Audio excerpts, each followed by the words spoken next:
Album number 10. Dogs in the house. Let's get close to the end, y'all. We're gonna keep it like this on the last album.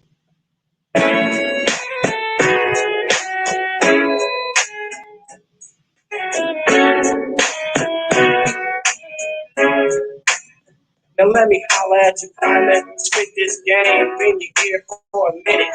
Complaining about how you can't spend it, cause you ain't got it. You got what it takes, not enough to get started. I hope you get the message. No, it's not a test. It's just me riding the dick. They can't arrest me or bust me. I'm still hungry. I want some more time. Get fat and watch my whole crew go. Peace and love. Good morning, everybody. Welcome to the channel. Appreciate you all coming out for my pre-market analysis videos. Man, last week I was sick. I was down. I couldn't. My voice had no strength, no power. But hey, good morning, Rochelle. Peace and love. Voice had no power. I was a little on the sick side and whatnot. And I'm just not the type person when I get sick, boy, I be messed up. So, but I'm fully recovered. I got some power back in my voice, and it did not stop me. Me being sick did not stop me from trading. So, still was able to make some nice calls, as well as some good puts last week as well. And I don't expect anything different as the landscape of the markets looks to change this week. Today, this morning, futures came in, they're kind of flat. They're down a little bit, 0.5%, but that's kind of expected, especially after the Friday we had last week. Thursday was kind of good too, a little bit. So we got a little pullback, which is good, which is great for a good entry this morning on a lot of these particular companies that we're looking to trade at some point this week. So let's get to it. Let's look at a few charts right quick. And I'm gonna give you a couple of companies that you should put in your watch list to take a look at, looking for entries in. We're looking at this morning. We're looking at Lyft, and we see that Lyft has been coming down here for the last 2-3 weeks, and it bottomed out, and it bottomed out on Thursday, and then Friday it pivoted and turned the other way. Now we're looking also because of some news that Biden gave on, I believe it was Friday.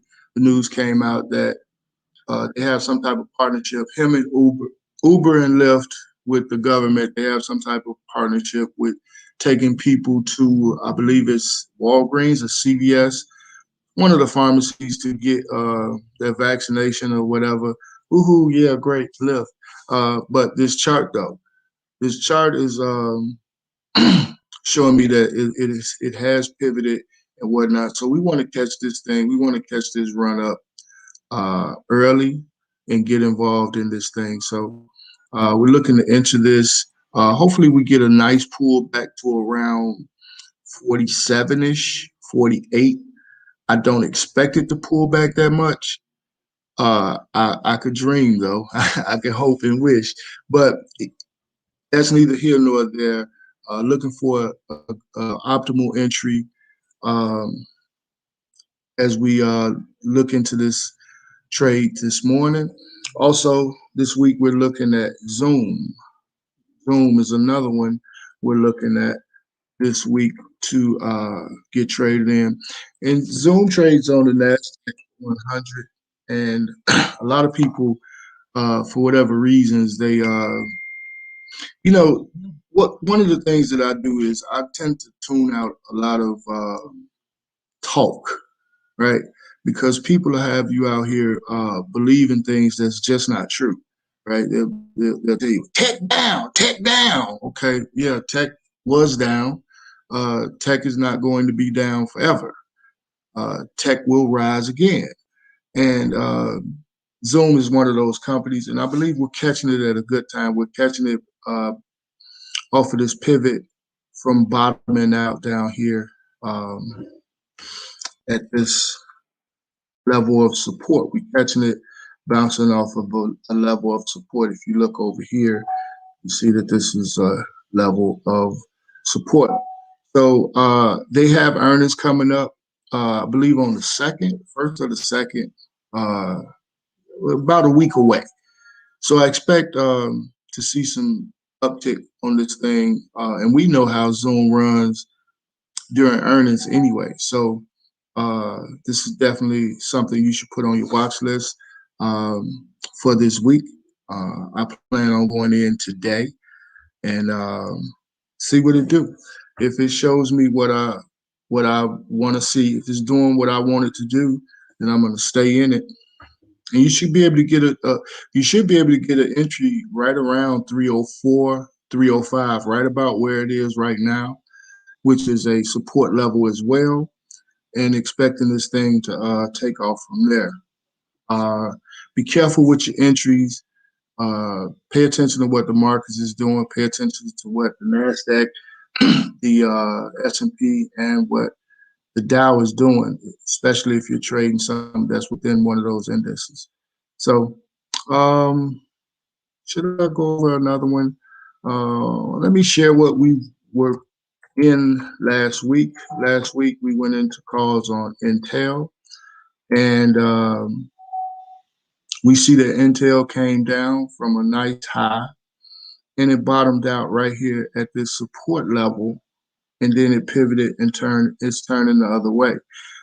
So if you are still in this trade, we called this one on Friday, and if you're still in this trade, I am, and I expect to, if it continues to perform the way I want it to perform, I'm going to stay in this trade.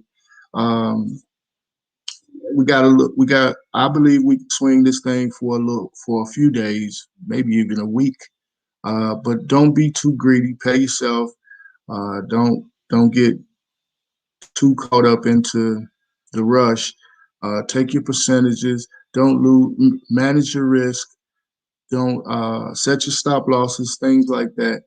Don't put yourself in a situation where you're thirsty and desperate in your trading. You want to be profitable. So Intel is something that we went in on Friday. I did not get a chance to review that because, again, I was sick. But that's definitely, this place still looks good.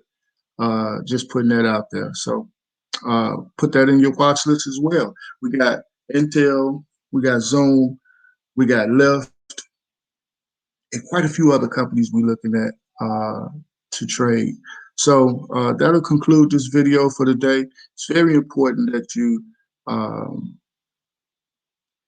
pay attention to what's going on in pre-market.